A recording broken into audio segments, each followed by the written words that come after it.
Crispy, golden and packed with tender, spicy chicken tikka, the kind of snack that's impossible to put down. Crispy on the outside, spicy on the inside, these little pies hit the spot every single time. I hope you're all well. I'm Shane. Welcome back to It's Cooking Good. Pies, who doesn't love pies? And who doesn't love a curry? And this combines the both perfectly. When I woke up this morning, asked the kids, what do you want for dinner? And they said, could we have a curry? I wanted a pie, so I thought, what better way? I'll smash the two together. I've made this several times before, but I haven't made it for a while, and I thought I'll share it with you guys too today. So let's get started. You're gonna need some chicken. I'm using chicken thigh. I've got 500 grams here of chicken thigh. And the reason I've got so much is obviously because the kids are gonna have it as a curry. I'm gonna put a small amount of this into the puff pastry we're going to be using. And what I've done with the chicken thigh is really finely diced it, and I mean really finely. One of my bugbears when I eat a pie, especially a handheld pie, is you get massive bits of chicken, so you're sort of pulling it out and the whole thing goes everywhere. I much prefer smaller pieces, find it easier to eat, and it is a lot less messy. So 500 grams there. To that we're going to add 2 garlic cloves which I've just crushed. I want a good teaspoon of ginger, and I'm going for the lazy stuff today because I've got to use it up. And here, a teaspoon each of plain paprika and cumin powder. Straight in, a good pinch of salt. And then finally, some yogurt. And I'm using full fat, don't be ashamed to. It works really well with this. And I want 6 tablespoons. I can't believe it. I'm even measuring this out properly for you guys. 3, 4, 5, and 6. And we're going to utilize some of that later when we bring together the curry. And all you want to do really is just mix this all together to ensure that that chicken is all nicely coated. Ideally, you want to leave this for a minimum of 30 minutes. Even better, if you get ahead of the game, leave this in the fridge overnight and it will infuse that chicken even more. But 30 minutes is what I've got today. So that's it, all nicely mixed in. And I'm just gonna leave that now to do its thing. So our chicken's now had its 30 minutes marinating time. We're now ready to cook this up. What I was gonna say to you also is, this does make a great easy, quick, standalone curry. But if you haven't got the time and you haven't got the inclination to make this curry from scratch to put into your pies, use stuff like this. They're great things to have in. Something like the golden curry, all you need to do with that is put it in a pan and add some coconut milk, and it's absolutely delicious. Great with katsu curry. So you've got that one, and then something like this. I think it's the Mayflower brand. This comes in like a tub. It's like a powder. All you do is add that to hot water, and it creates a nice thick curry. And we need this to be quite thick because we don't want it spilling and running out of the pies. But as I say, if you don't want to make the curry from scratch, don't do the marinating process. Just seal your chicken off, add your onion in, and then you could add one of these pre-made curry sauces. But we're making our own today, so let's get this into a pan. Oh, actually, I need some oil in there. Just got some vegetable oil here. Pan is on a medium heat, and all we really need to do with this chicken is seal it. That's it. And then just give that all a good little stir around. This is going to take about 3 to 4 minutes. Once that's sealed, we can remove it and move on to the next stage. Okay, so that's had its 4 minutes now, and that chicken is done. What I want to do is just put it into a bowl. We want to remove this from the pan. Keep all those juices. We're going to use all of that. Try not to splash myself. There we go.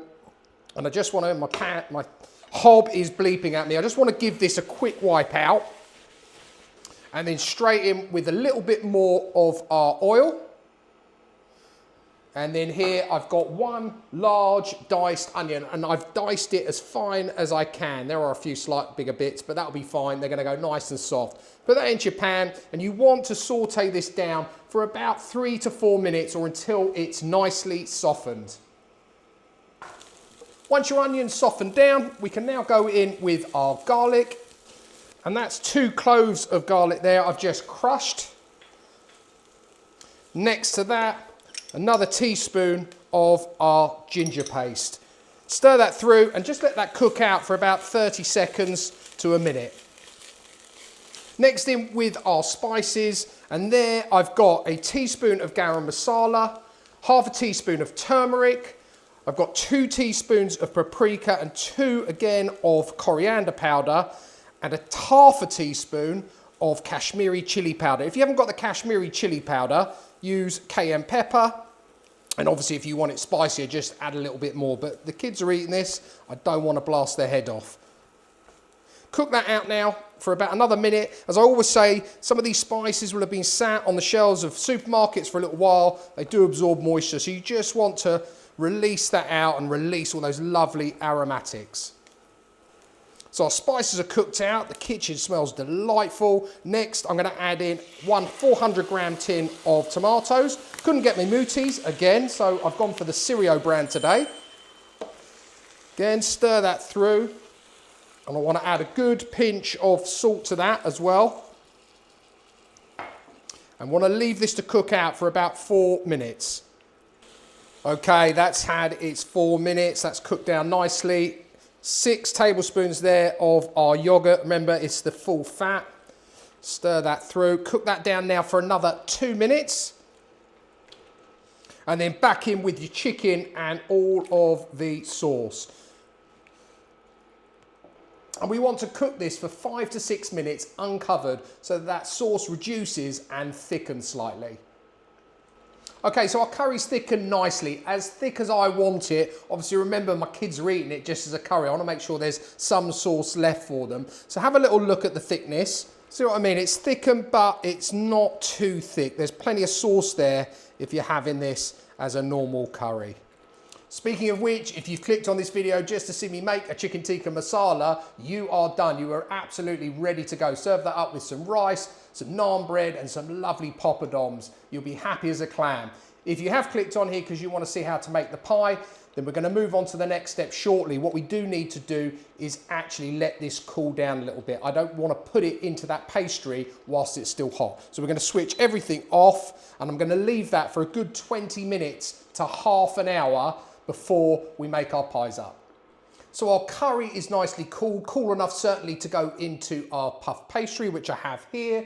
I'm using the Just Roll puff pastry again. I used it for my salmon en croute and it came out perfectly. So thought I'd use that again, and it was still on offer. They're still using the old Christmas wrapping. Anyway, now's the time you want to get your oven preheated, 180C fan, and let's crack on and start making our little ham pies.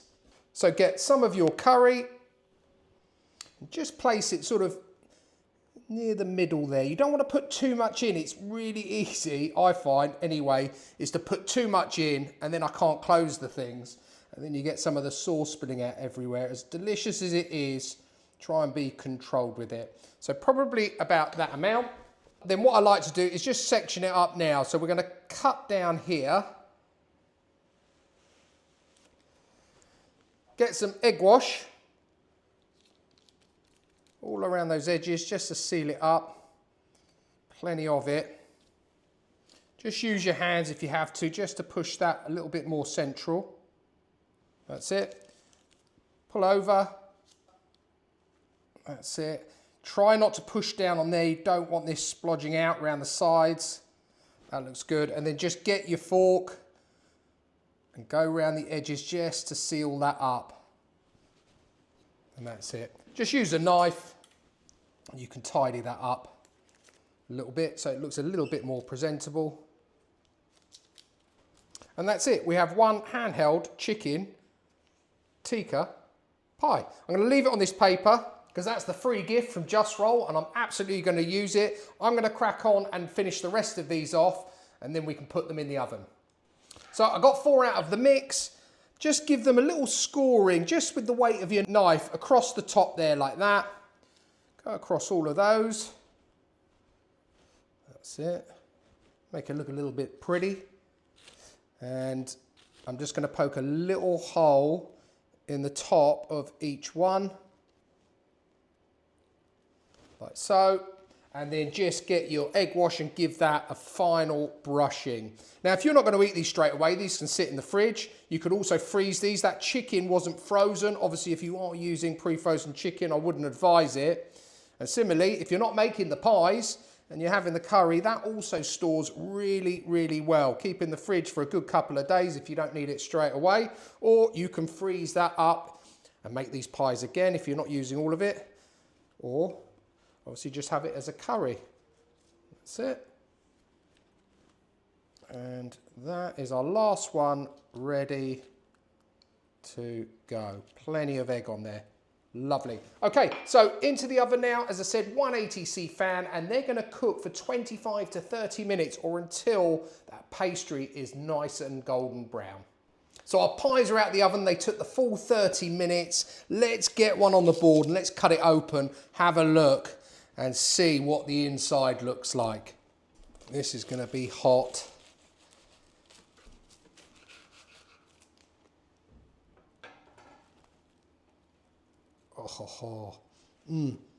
Oh, they smell amazing. Look at that, perfectly crispy, plenty of filling in there. Oh, let's give it a try. Right, let's get stuck in. Oh, cannot wait for these.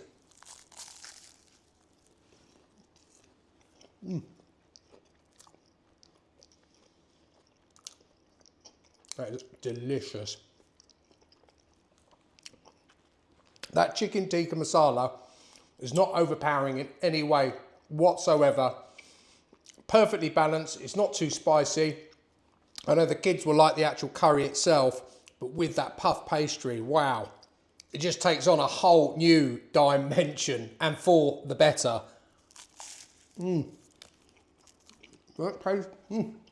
That pastry is excellent.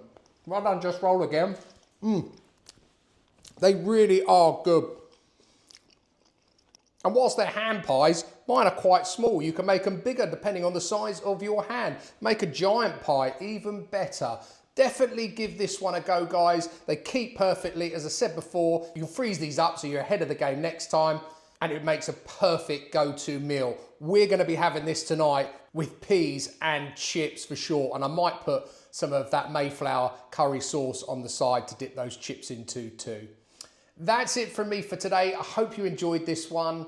If you're new to the channel and you like the content, please don't forget to hit the subscribe button. Please also like, share and comment. It's very much appreciated and really does help the channel.